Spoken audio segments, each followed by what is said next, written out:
Halo, selamat pagi. Ini dengan Mbak Grisela ya? Iya. Mbak Grisela sekarang usianya berapa tahun Mbak? 15 tahun ya. Tanggal lahirnya boleh disebutkan? November 2008. Ya. Ini tadi keluhannya karena Ternyata ya kemarin. baik. Baik Mbak, ini nanti kita minta waktunya buat bincang-bincang bareng untuk keluhan Mbak Grisela. Mungkin waktunya sekitar 10-15 menit. Apakah bersedia? Iya bersama. Oke, baik Mbak Grisela. Headnya umur 13 tahun ya? Iya. Oke, Mbak Grisela, untuk memudahkan kita berkonseling gitu ya, untuk berbicara lebih lanjut tentang keluhannya, ini ada media buku yang akan membantu untuk menjelaskan bagaimana cara menjaga kebersihan daerah kewanitaan dan untuk mencegah gatal-gatal tadi di kemaluan. Namanya buku Sehat Reproduksi Remaja. Di buku ini nanti kita akan bawakan juga ke Mbak, karena di sini akan dijelaskan lebih rinci mengenai apa sih remaja itu, lalu kesehatan itu apa, kesehatan reproduksi seperti apa, dan juga bagaimana cara mengetahui lebih dalam tentang organ reproduksi pada wanita. Nah, kalau misalnya gatal yang menyebabkan gatal pada daerah kemaluan itu adalah organ genitalia bagian luar atau yang kita sebut sebagai vulva, seperti itu. Nah, di halaman 11 nanti akan disampaikan bagaimana sih cara menjaga kesehatan reproduksi pada remaja. Tadi yang pertama, kalau saya boleh tahu, ketika gatal apa yang dilakukan Mbak Grisela? Cebok aja ya.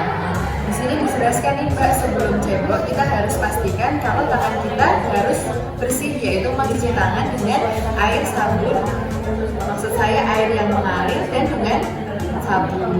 Setelah itu kita juga harus pastikan cara mengusap yang benar ceboknya. Kalau Mbak Grisela mengusapnya gimana? Abstrak aja ya. Kayak ya udah sekenanya gitu ya. Nah, di sini disampaikan kalau cebok itu dari depan ke belakang, jadi dari vulva bagian depan terus ditarik ke belakang sampai ke bagian untuk buang air besar gitu. Jadi semuanya dicebok sampai bersih. Nah, setelah itu ini juga disampaikan kalau tidak disarankan menggunakan wangi-wangian gitu. Jadi cukup dengan air bersih, air mengalir atau air GTT atau air yang sudah dihangatkan gitu ya, dan airnya bersih seperti itu. Nah, di sini juga setelah cebok harus dikeringkan, tidak boleh basah-basah langsung celana dalamnya naik gitu. Nah, itu tidak disarankan. Selanjutnya ini yang paling penting, harus mengganti celana dalam minimal 2 kali sehari atau ketika lembab harus diganti. Nah, di sini juga ada nih cara-cara kita harus juga aktif untuk berolahraga.